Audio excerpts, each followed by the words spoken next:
Doutor, estou querendo usar a Tadalafila, corro algum risco? Olá, meu nome é Eduardo Cerqueira, sou médico urologista, especialista em cirurgia robótica e vamos falar hoje sobre essa medicação tão polêmica, né, e tão famosa que é a Tadalafila. Existe algum risco em usar essa medicação? Todo mundo pode utilizar? Como é que isso pode ser feito? A gente tem observado atualmente que tem aumentado muito o número de uso disseminado da Tadalafila, né? Usado por jovens. É uma medicação que também é muito prescrita pelos médicos, né? Tem um efeito interessante em pacientes diabéticos, pacientes idosos, sempre voltado para quadros de disfunção erétil. Existe risco em usar essa medicação? Tem problema? Todo mundo pode usar, como está acontecendo por aí, né? Tem alguém que está tendo alguma complicação mais séria? No consultório é muito comum a gente ouvir de pacientes que chegam falando: ah, doutor, meu amigo, meu conhecido, meu vizinho usou essa medicação, passou mal, teve que ir para o hospital, eu tenho medo de utilizar. O que acontece? As medicações para disfunção erétil, as medicações orais, e principalmente a Tadalafila, que atualmente é a mais famosa, a mais falada entre todas elas, elas têm seus efeitos colaterais realmente. São medicações seguras, né? São medicações que realmente dão uma segurança muito grande no uso, tanto para o médico como para o paciente.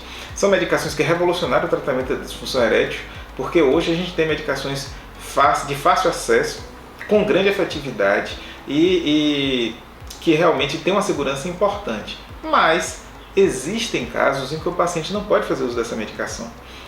Os principais fatores que impedem o paciente de fazer uso de uma medicação desse tipo é o uso de medicações com ação de vasodilatadora coronariana, como os nitratos, né? São medicações que, em associação com a Tadalafila, podem fazer uma vasodilatação muito grande no organismo do paciente, fazendo quadros de hipotensão com mal-estar importante, né? Outras drogas vasoativas que também têm efeito de vasodilatação, como por exemplo a doxazosina, que é utilizada para hiperplasia prostática, pode dar algum efeito. Já não é uma contraindicação tão grande, mas você pode ter pacientes que tenham mal-estar, que tenham quadros de tontura por associar essas duas medicações. Então a gente tem relatos de casos disso daí. Agora, o uso com nitratos, realmente ele tem um risco bem importante para o paciente, porque tanto faz uma vasodilatação intensa, como os pacientes que usam esse tipo de medicação são pacientes que geralmente são coronariopatas, né, tem patologias cardíacas, né, obstrução de artérias coronárias, e esses pacientes podem ter um risco importante. Outro risco também que a gente tem relacionado ao uso desse tipo de medicação, na verdade não é da medicação, mas do paciente.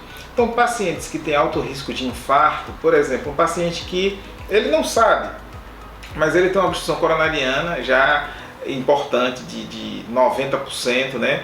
Faltando um pouquinho ali para ele ter um infarto. Um paciente desse geralmente tem disfunção erétil, muitas vezes ele usa uma medicação dessa, né, para conseguir ter uma ereção e ter uma relação, só que como ele já tem uma coronária fraca, né, uma coronária obstruída, e ele vai ter uma relação sexual que é uma atividade física intensa, muitas vezes o coração dele, com aquela coronária obstruída, ele não consegue bombear e se manter uma nutrição normal e acaba evoluindo com um quadro de infarto após um ato sexual. Então isso aí não é a medicação que é o problema, é o paciente que está num perfil de risco em que ele não deveria utilizar esse tipo de medicação e sim tratar aquela coronariopatia. Então são fatores que a gente tem aí que geralmente representam os riscos mais importantes para o uso desse tipo de medicação.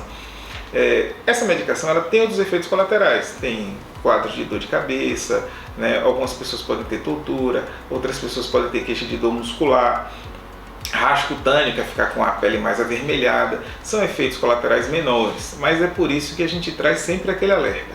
O uso da medicação ela deve passar pela avaliação do médico, porque o paciente sozinho ele não vai conseguir determinar todas essas questões, os riscos, se ele toma alguma medicação que gera algum impedimento, que pode causar algum tipo de problema.